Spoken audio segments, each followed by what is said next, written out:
Mrs. Gonile, Cynthia Ngebwa, Irene, Mxinwa, and Eunice Miya, 4 of the mothers of 7 young men who were shot dead in Gugulethu 10 years ago, still don't know the full truth behind the death of their sons. But the worst part was to actually see this in the newspapers and the TVs, where we saw our children lying on the ground. Early on March 3, 1986, 7 young men were shot dead here in NY1 Gugulethu. The police say they had received information of the planned attack and laid a counter-ambush. According to the police, 7 youths in a white minibus opened fire with small handguns and an AK-47. They also threw a hand grenade. The police retaliated by killing all 7. At the inquests, witnesses testified that one of the men was shot with his hands up, as though surrendering. Another was killed as he lay on the ground. If somebody puts his arms up, he's actually giving up. He's giving himself up. And he says that I am defenseless. But the police kept on. He was my only son. Tony Weaver, then Deputy News Editor of the Cape Times, enlarges on a police cover-up. And unfortunately for them, Chris Bateman, the reporter on the Cape Times who went to the scene, who spoke fluent Zulu, found 3 eyewitnesses to the shootings. And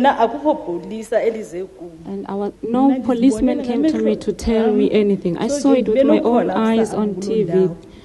That's the time I collapsed. There was not even one policeman who came to inform me about this. I went to see the mother of Jabulani Miya and of Christopher Pitt. I was the first person who'd been to see them, of any...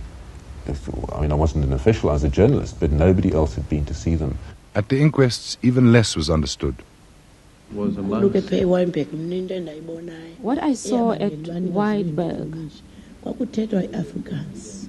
Afrikaans was spoken a lot and there were no interpreters and we could only hear here and there.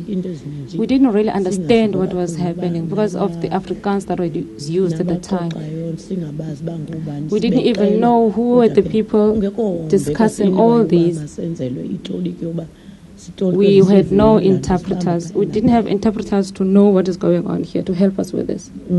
The anger and anguish of not knowing what happened remains.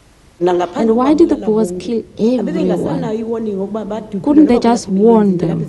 Or even shoot them on their legs just to save their lives? Didn't these Boers have any feelings at all? Why did they just kill everyone, absolutely everyone, not to leave even one to give witness? Now nobody knows the real story.